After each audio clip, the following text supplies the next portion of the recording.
你是不是又一次说了好？即使你的心里其实想说的是不想。你答应别人的要求，回复了一个不想回复的讯息，安慰了一个总是需要你陪伴的人，然后在所有人都睡着以后，才发现今天留给自己的时间好像又不见了。你不是不知道累，只是你习惯了把自己的累排在最后。你可能已经习惯了先问别人你还好吗，却很少问自己我还好吗？你记得别人的生日，记得别人的喜好，记得别人不喜欢听什么话，可是你忘了上一次真正关心自己的感受是什么时候。你不是没有情绪，你只是太习惯把情绪收起来，因为你害怕自己的难过会变成别人的负担。但亲爱的你，你的感受不是麻烦，你的疲惫也不是需要被藏起来的东西，因为你害怕拒绝了别人会失望，沉默了别人会难过，表达自己别人会觉得你变了，所以你把我没事这3个字吞了回去，把其实我很累藏了起来，把最后一点力气给了别人之后，才发现自己已经空了。慢慢的，你开始怀疑自己是不是不够好。可是我想告诉你一件事，你的心是一盏灯，不是每个路过的人都有权拿走你的光。有些人以为善良就是永远保持明亮，永远温暖，永远有力量。可是没有人要求一盏灯永远燃烧，灯也需要补个油，也需要有人去呵护它。所以休息不是自私，停下来不是失败，保护自己的光不是拒绝世界，而是让你的温柔可以走得更久。而真正的温柔也知道什么时候给予，什么时候保护自己，哪些时候你也需要为自己点亮一盏灯。你不需要把自己燃烧殆尽才能证明你是一个善良的人。温柔不是把光分给别人，而是先让自己的灯不会被风吹熄。你不需要承担所有人的重量来证明自己的善良，不是所有人的需要都需要由你完成，不是每一次求助都代表你有责任要拯救。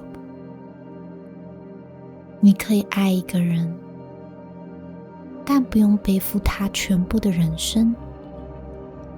界限并不是一道墙，是提醒别人你的心也是一个需要被珍惜的地方。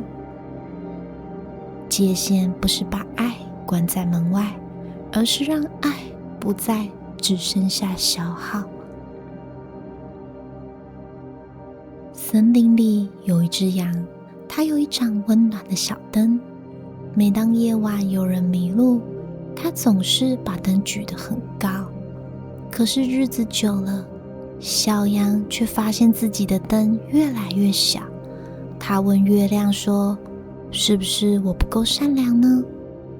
月亮回说，不是，只是你忘了灯也需要被保护。那一天晚上，小羊第一次没有提着灯走出去。那一天晚上，森林没有因为小羊休息而失去光。月亮照着森林，星星也照着森林，而小羊也第一次让自己的灯照亮自己。它坐在月光下，看着自己的小灯。它原本以为只有照亮别人，自己的存在才有意义。可是月亮回答他说：小羊啊，你不是因为能照亮别人才值得被爱，你的光的存在不是因为有人需要它，而是因为你本来就有光。所以把散落在别人身上的光一点一点地收回来，不必觉得抱歉，不用向他人解释，你的不是不需要理由的。今晚把一些不属于你的重量放下，你的善良不需要证明，你的温柔不需要交换，你的光也值得照亮自己。今晚，如果你还有一些放不下的事情，先不用急着解决它。如果还有一些没有说出口的话，先不要急着回答。明天的太阳会带来明天的力量，而现在你只需要做一件事，把自己抱回来，把那些给出去的温柔留一点点给自己，然后慢慢告诉自己，我不用一直燃烧才值得被爱，我的光不需要证明才有价值。晚安。如果今天你喜欢我的分享，记得订阅我的频道。那么下次见。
哇。